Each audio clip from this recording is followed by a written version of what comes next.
Molt bona tarda. Ja ho veuen, la situació ara mateix als embassaments és preocupant. Estan sota mínims i si no plou aviat podria haver-hi restriccions. El nivell d'aigua dels pantans disminueix cada setmana el doble de ràpid del que és habitual a l'estiu i de la vintena de grans embassaments que hi ha a Catalunya, 8 estan a la meitat o per sota de la meitat de la seva capacitat. És el cas del de Darnius-Boadella, que ara està al 50%, mentre que fa un any estava al 63%. La situació és més flagrant al pantà de Sau, que ha passat del 81% al 48%, o en el de Rialp, on del 68% s'ha arribat al 24% ara mateix. I l'embassament de Siurana és el que es troba en una situació pitjor. Té les reserves al 14%, quan fa un any estava al 53%. Al Priorat, doncs, els preocupa la falta d'aigua i es demana als veïns que intentin restringir-ne el seu ús. Xifres que s'entenen perquè només ha entrat una quarta part de l'aigua del riu Siurana, que abasteix el pantà, però també hi té a veure el transvasament d'aigua que es fa al pantà de Riudecanyes. Dels 2 hectòmetres cúbics que ja s'hi han transvasat, la majoria han estat aquesta setmana. L'acord que hi ha de la Comissió de Desembassaments és que es podien baixar 3,1 hectòmetres.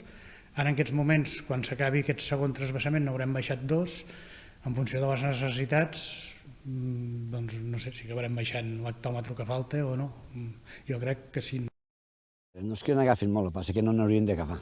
Aquest és el problema. El que passa que tothom tenim dret a l'aigua, el que passa que el que no és lògic ni trobem just ni com ho vulguis explicar, perquè s'emportin aigua i nosaltres deixen sense aigua. Sí que baix tenen sequera, però baix tenen maneres de subministrar d'aigua.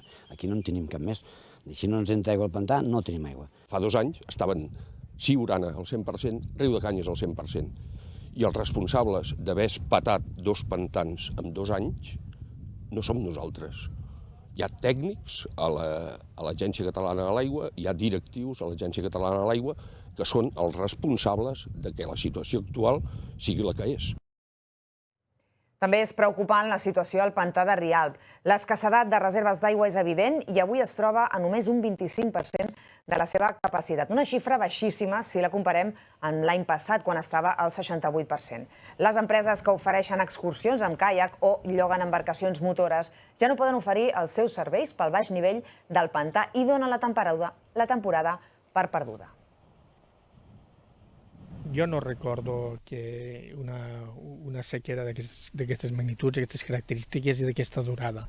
I això repercuteix amb l'aigua, no tenim aigua embassada i per tant el tema d'incendis hi ha molt més risc i evidentment tot el tema d'activitats econòmiques és més difícil implementar-les perquè quan veus aquests nivells la gent s'espanti i no tira cap projecte endavant.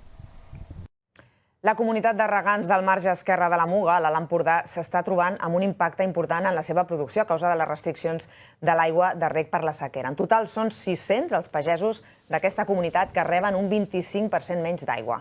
Ho va decidir l'Agència Catalana de l'Aigua al maig, tenint en compte que les reserves del pantà de Darnius-Boadella havien baixat a la meitat de la capacitat.